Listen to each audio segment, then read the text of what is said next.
Hallelujah, जय मसीह की। परमेश्वर पिता को हम धन्यवाद देते हैं कि प्रभु ने एक बार फिर हम सबको आज की इस रविवार की आराधना में लेकर आया, इसलिए हम प्रभु को धन्यवाद देते हैं। निश्चय प्रभु हम सबको आशीष करे और ये सप्ताह भी हमारे लिए आशीष का कारण बने। आप सबका मैं स्वागत करता हूं प्रभु यीशु मसीह के नाम से।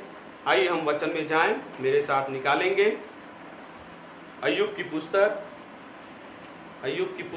उसका 3 अध्याय और उसका 25 वचन हम पढ़ेंगे। अय्यूब की पुस्तक उसका 3 अध्याय और उसका 25 वचन से आज हम मनन करेंगे।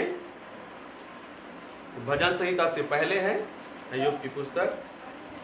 क्योंकि जिस डरवानी बात से मैं डरता हूँ वही मुझ पर आ पड़ती है, और जिस बात से मैं भय खाता हूँ वही मुझ पर आ जाती है।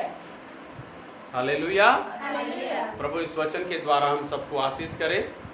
तो यहाँ पे हम देखते हैं कि अय्यूब जो एक परमेश्वर का बहुत बड़ा दास था, बहुत बड़ा भक्त था और परमेश्वर के लिए और परमेश्वर के साथ चलने के लिए बहुत ही उत्साही व्यक्ति था।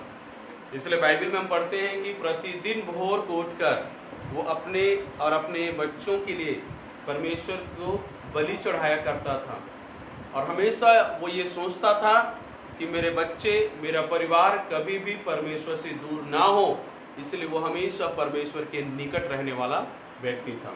आज हम देखते हैं उसके मुंह से निकला हुआ बात, जो एक प्रकार की नकारात्मक बात और नकारात्मक सोच जो उनके जीवन में था, वो एक दिन उसके जीवन में सचमुच होने लगता है। जैसे कि हमने यहाँ पे पढ़ा, क्योंकि जिस डरावनी बात से मैं डरता हूँ वही मुझ पर आ पड़ती है। यहाँ पे कह रहा है, अय्यूब कह रहा है, जिस बात से मैं डर रहा था कि वो मेरे साथ ना घटे, मेरे बच्चों के साथ ना हो, मेरे व्यापार, मेरे बिजनेस, मेरे घराने पर ना हो, जिस बात के लिए मैं डरता था, घबराता था, वही मेरे साथ हो गया, वही मेरे साथ हो गया। और कहता है, जिस बात से मैं भय खाता हूं वही मुझ पर आ जाती है। देखिए, अय्यूब परमेश्वर का भय मानता, बुराई से दूर रहता, खरा और सीधा मनुष्य था, लेकिन मन में उसने नकारात्मक बातों को रखा हुआ था और कई बार उन बातों को उसने अपने जीवन में ज्यादा महत्व दिया। इस कारण से वो बातें उनके जीवन में जो सोच में था, केवल विचारों में था, वो एक दिन उसके जीवन में घट गया, उनके साथ वैसा ही हो गया। तो यहाँ पे अय्यूब का कहने का मतलब क्या है कि जो बात को अपने मन में रखकर मैं डरा करता था, हमेशा ये सोचता था कहीं ऐसा ना हो जाए, कहीं ऐसा ना हो जाए, मैं डरता था, सोचता था। कई बार उसने अपने आप में उसने अंगीकार भी किया होगा और आज वो कहता है, वो सब मेरे साथ घट चुका है, वो सब मेरे साथ हो गया है। देखिए मेरे प्रियो, हम सब परमेश्वर में बिल्कुल अलग हैं। मसीह यीशु में हम बिल्कुल अलग तरीके से चुने गए हैं और परमेश्वर चाहता है कि हम अलग जीवन जिए। जैसा संसार जीता है वैसा नहीं, परंतु एक अलग जीवन जिए। और ये जीवन कैसा है कि जो हो रहा है उसको देखकर नहीं, लेकिन जो हमारे जीवन में होना चाहिए उसको देखकर हमें जीना चाहिए। हालेलुया।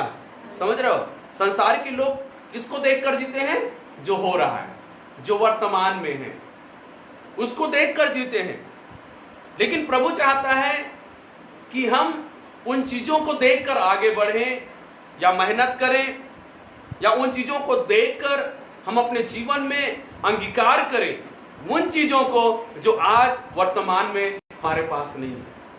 वर्तमान में हम वैसा नहीं है, लेकिन मसीह यीशु उसे हमारे जीवन में पूरा कर सकता है। मसीह यीशु उन बातों को हमारे जीवन में ला सकता है। उन बातों को सोचते हुए, उन बातों को अंगीकार करते हुए हम अपना जीवन जिए। तो वो बातें, जो अच्छी बातें जो हमने सोचा है, जो अच्छी योजना हमने जो बनाई है, वो निश्चय हमारे जीवन में पूरा हो सकता है। हमारे सोच में एक सामर्थ है, हमारे बोलने में एक सामर्थ है, क्योंकि आप और मैं किसी जानवर से नहीं आए हम लोग, किसी पशु पक्षी से नहीं आए हैं, या सृष्टि से किसी भी प्रकार से हम नहीं आए हैं। हम कहां से आए हैं? परमेश्वर से। हमें परमेश्वर ने बनाया है। और कैसे बनाया है? अपने स्वरूप में बनाया है, अपनी समानता में बनाया है। तो हम परमेश्वर के समान सोच सकते हैं, परमेश्वर के समान बोल सकते हैं, परमेश्वर के समान अपने जीवन के लिए अच्छी बातों को ला सकते हैं।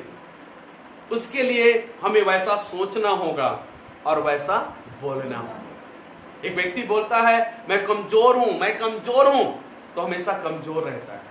कहता है मैं हमेशा बीमार रहता हूं, वो हमेशा बीमार रहता है। लेकिन जो व्यक्ति कमजोर होकर, बीमार होकर भी कहता है कि मैं ठीक हूं, मैं चंगा हूं, वो व्यक्ति अपना सब काम कर लेता है। उस कमजोरियों में उलझा नहीं रहता, उस बीमारियों में उलझा नहीं रहता, लेकिन उसने जो सोचा, उसने जो वो बोला है, उसके द्वारा उसको शक्ति मिल गया, सामर्थ मिल गया। इसलिए वो कमजोरी या बीमारी में पड़ा नहीं रहा, लेकिन उसके साथ वो अपना सब कुछ काम कर पा रहा है। तो हमारे सोच में एक सामर्थ है। इसलिए वचन, इस अय्यूब की इस वचन के द्वारा हमें समझना है अय्यूब क्या कह रहा है, क्या कहने की कोशिश कर रहा है। जो नकारात्मक बातें मैं सोचता था अपने बच्चों के लिए, जो नकारात्मक बातें मैं सोचता था अपने जीवन के लिए, और वो क्या सोचता था कि एक दिन मैं ऐसा बीमार पड़ जाऊंगा कि मुझे राख में बैठना पड़े, मेरे बच्चे शायद ऐसे विपत्ति में पड़े कि वो बचे मत। हो सकता है आज जो मेरा बिजनेस सारे देश में फैला हुआ है, बिजनेस चौपट हो जाए। मेरे पास जो इतना संपत्ति है, एक दिन हो सकता है मेरे शत्रु आकर उसको लूट कर, छीन कर ले जाए और मेरे पास कुछ न बचे। एक दिन ऐसा हो सकता है कि मेरी पत्नी जो आज मुझसे बहुत प्यार करती है, मेरे बातों को मानती है, मेरा आदर करती है, एक दिन वो मुझे नकार दे, मुझे छोड़कर चली जाए, मुझे श्राप दे। इस प्रकार से वो सोचता था कहीं ऐसा तो नहीं हो जाएगा एक दिन। और मेरे प्रियो, ऐसा ही उसके साथ हो गया। हालेलुया। आप क्या सोचते हो, आप क्या बोलते हो, उसमें शक्ति है, और वो एक दिन आपके जीवन की सच्चाई बन सकती है। इसलिए जो हम चाहते हैं कि हमारे जीवन की ये सच्चाई बने, उन चीजों को हमें सोचना चाहिए, उन चीजों को हमें बोलना चाहिए। जो हृदय हमारे अंदर था पहले, जो हृदय हमारे अंदर था, जो हमेशा बुरा सोचता था, नकारात्मक सोचता था, जो हमेशा कठोर था, जो हमारा हृदय हमेशा बुरी बातों की ओर जाता था, यीशु मसीह में आने के बाद यीशु ने क्या किया? उस पत्थर रूपी हृदय को निकालकर हमें मांस रूपी हृदय दिया। हमारा आत्मा जो पाप के द्वारा अशुद्ध हो चुका था, प्रभु ने हमें नई आत्मा दिया है। हमारा मन जो बिल्कुल अशुद्ध था, उसने हमारे मन को नया किया है यीशु मसीह ने, ताकि हम जो पहले थे वैसा न रहकर हम वो बन जाएं जो प्रभु चाहता है। हालेलुया। और प्रभु चाहता है कि हमारे आसपास, हमारे चारों ओर, हमारे परिवार में वो हो जो हम सोचते हैं, जो हम बोलते हैं। तो आप क्या सोचते हो अपने परिवार के लिए? आप क्या अंगीकार करते हो अपने लिए? वो आपके लिए होता है। इसलिए यहाँ पे अय्यूब हमें चिताता है, हमें बताता है कि किसी भी बात से डरो मत, किसी भी बात की चिंता मत करो, मत सोचो कि आगे क्या होने वाला है, बुरा होने वाला है, बुरी घटना घटने वाला। आप ऐसा मत सोचो, नहीं तो वैसा ही आपके साथ हो जाने वाला है। हालेलुया। हमेशा अच्छा सोचो, अच्छा बोलो, तो आपके साथ अच्छा ही होगा। जैसा हम नकारात्मक सोचते हैं, जैसे नकारात्मक बातों से हम डरते हैं मेरे प्रियो, एक दिन देखते हैं कि वैसा ही हमारे साथ होता है, वैसा ही हमारे साथ होता है। कई लोग हमेशा बोलते हैं ना, मुझे संगति नहीं मिलेगा, संगति नहीं मिलेगा तो मैं पीछे हट जाऊंगा, मैं कैसे मसीह में आगे बढ़ पाऊंगा, मैं बिना किसी के साथ प्रार्थना किए, बिना किसी के संगति किए मैं प्रभु में नहीं बढ़ सकता, प्रार्थना में नहीं बढ़ सकता। वो वैसा ही रहता है। कोई ऐसा रहता है कि कोई जब तक मेरे लिए प्रार्थना करे मुझे चंगाई नहीं मिलेगा, मुझे छुटकारा नहीं मिलेगा, वो हमेशा वैसा ही रहता है। लेकिन जो सोचता है मैं यदि प्रार्थना करूं तो मेरी बीमारी दूर हो जाएगी, दूर होगा। जब हम सोचते हैं कि मेरी उपवास रहने से मेरे घर में परिवर्तन आएगा, वैसा ही होता है। जो हम सोचते हैं प्रभु के नाम से, वैसा ही प्रभु हमारे जीवन में करता है। देखिए 26 वचन क्या कहता है, मुझे न तो चैन न शांति न विश्राम मिलता है, परंतु दुख ही दुख आता है। हाँ, यहाँ पे कहता है मुझे चैन नहीं है, मुझ में शांति नहीं है, मुझ में विश्राम नहीं है। मैं कैसा हूं? दुख से भरा हुआ, मैं बिल्कुल दुखित हूं। मेरे जीवन में एक के बाद एक दुख के ऊपर दुख आ रहा है, एक के ऊपर एक दुख आ रहा है, विपत्ति आ रही, समस्या आ रही है। मुझ में शांति नहीं रहा, मुझ में चैन नहीं रहा, मुझ में विश्राम नहीं रहा। मेरे जीवन में दुख का पहाड़ टूट पड़ा है, दुख पर दुख बढ़ते जा रहा है, एक समस्या के बाद दूसरी समस्या आते जा रहा है। क्यों? क्योंकि मैंने सोचा गलत, क्योंकि मैंने बोला गलत। इस कारण से वो एक भारी विपत्ति और समस्या बनकर मेरे जीवन में आ गया है। हालेलुया। हम विश्वासी जो यीशु मसीह पर विश्वास करते हैं, यीशु मसीह हमारा शांति का राजकुमार है, तो हमारे जीवन में शांति का स्रोत है मेरे प्रियो। वो आनंद आता है, हमारे जीवन में आनंद होता है, वो विश्राम देने वाला परमेश्वर, हमें विश्राम मिलता है।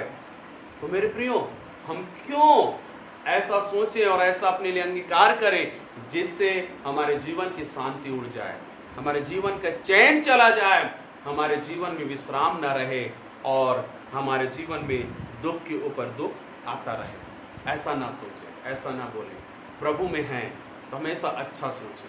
हमारे बिगड़े बच्चे एक दिन अच्छे हो जाएंगे, हमारा परिवार एक दिन उद्धार पाएगा, हमारे घर में एक दिन सब कुछ ठीक हो जाएगा। हर एक बीमारी से प्रभु मुझे चंगा कर देगा, प्रभु मुझे नई सामर्थ से भर देगा। मेरे घर में, मेरे परिवार में कोई घटी होने नहीं देगा। मेरा परमेश्वर मेरे लिए सब कुछ पूरा करेगा। हालेलुया। देखिए अंगीकार की सामर्थ्य देखिए, दानियेल की पुस्तक उसका 3 अध्याय उसका 17 और 18 वचन। दानियेल 3 अध्याय 17 और 18 वचन यहाँ पे कहता है, हमारा परमेश्वर जिसकी हम उपासना करते हैं, वह हमको उस धधकते हुए भट्ठे की आग से, धधकते हुए भट्ठे की आग से बचाने की शक्ति रखता है। वरन हे राजा, वह हमें तेरे हाथ से भी छुड़ा सकता है। हालेलुया। ये देखो सद्रक, मेशक, अबेदनगो का अंगीकार, वो कैसे राजा के सामने अंगीकार कर रहे हैं। एक ऐसी बड़ी विपत्ति में वो लोग फंसे हैं, प्रभु की आज्ञा मानने के कारण से, प्रभु के वचन के अनुसार चलने के कारण से, मूर्ति को दंडवत ना करने के कारण से एक बड़ा समस्या उसके सामने है। और वो समस्या क्या है? आग के भट्टी में उसको डाला जाएगा। राजा उसको चेतावनी दे रहा है कि यदि अभी तू मानेगा तो छोड़ देंगे, नहीं मानेगा तो तुझे छोड़ेंगे नहीं, आग के भट्टी में तुझे डाल देंगे, तुम मर जाओगे, नाश हो जाओगे, तुम्हारा परमेश्वर तुम्हें बचा नहीं सकता। हालेलुया। तो हमारा परमेश्वर जिसकी हम आराधना करते हैं, हमारा परमेश्वर जिस पर हम भरोसा रखते हैं, वह हमें उस धधकते हुए आग के भट्टे से, मृत्यु से, राजा तेरे हाथ से छुड़ाने की सामर्थ रखता है। हालेलुया। मेरा परमेश्वर जिसकी मैं उपासना करता हूं, वो मुझे बचाएगा। राजा तुझसे, आग से और मृत्यु से वो मुझे बचाएगा।